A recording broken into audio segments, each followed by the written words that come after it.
Win at the crossroads. The people demand answers. A political review and open letter to Azruddin Mohammed and the Win Party. Introduction.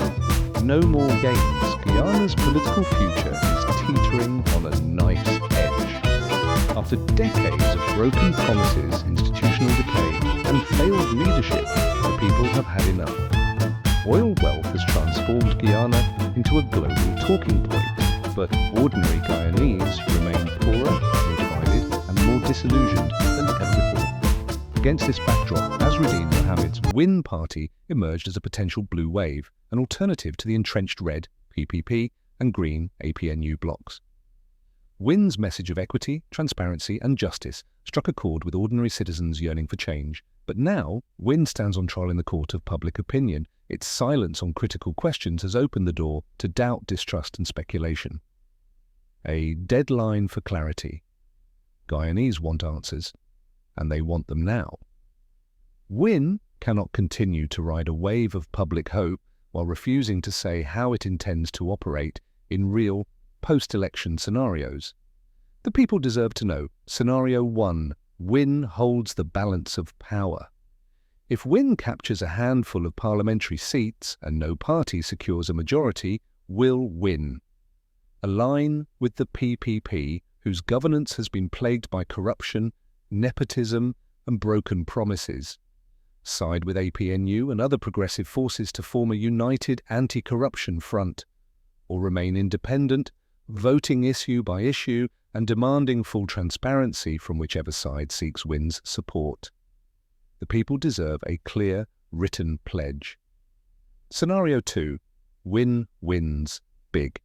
If Win outperforms expectations and secures double-digit seats, will Azruddin Mohammed push for key ministries to enforce accountability, demand audits on oil revenues and public contracts, ensure Guyana's oil wealth benefits ordinary Guyanese, not a handful of elites. The blue wave means nothing if Win cannot show bold leadership when it matters most. Scenario 3. Win underperforms. If Win secures only 1 or 2 seats, will Mohammed still stand firmly independent and advocate for the people's interests, or quietly trade influence for access, propping up the very structures Guyanese want dismantled? Silence here is betrayal. Why this matters now? The stakes have never been higher. PPP's track record is undeniable. Rampant corruption, racial division, nepotism, and an unprecedented hollowing out of Guyana's democracy.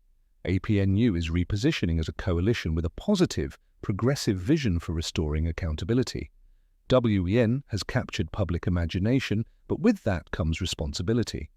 If Win fails to clarify its stance within days, it risks being seen as a Trojan horse, manipulating voter anger to serve elite interests. Guyanese cannot afford another betrayal wrapped in the language of hope. Azruddin Mohammed must speak. Azruddin Mohammed's silence is no longer strategic, it's damaging. He owes Guyanese a formal declaration rejecting any backroom alliance with the PPP, a transparent plan for Win's role in post-election coalition building, a commitment to good governance backed by timelines and specific deliverables.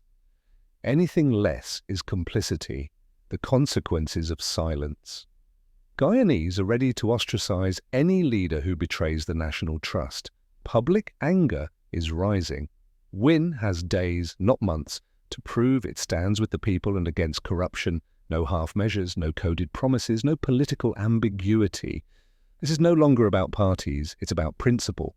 Either Win fights corruption or Win becomes part of it. Conclusion: history will judge. The choice is stark and the timeline is short. Declare independence from corrupt systems. Join hands with progressive anti-corruption forces to chart a new course for Guyana, or be remembered as just another false dawn that sold hope for access and power. Guyana is watching. CARICOM is watching. The world is watching. And history will record who stood with the people and who sold them out. Guyana stands at a crossroads, and the stakes couldn't be higher. After years of broken promises and corruption, the people are demanding answers from Azruddin Muhammad and the Win Party. If Win holds the balance of power, will they align with the corrupt PPP or stand independent, fighting for transparency? If they win big, will they push for accountability on oil revenues? And if they underperform, will they still advocate for the people or trade influence for access? Silence is betrayal. The time for clarity is now. History will judge whether Win rises as a beacon of hope or becomes just another player in a corrupt game. The people are watching.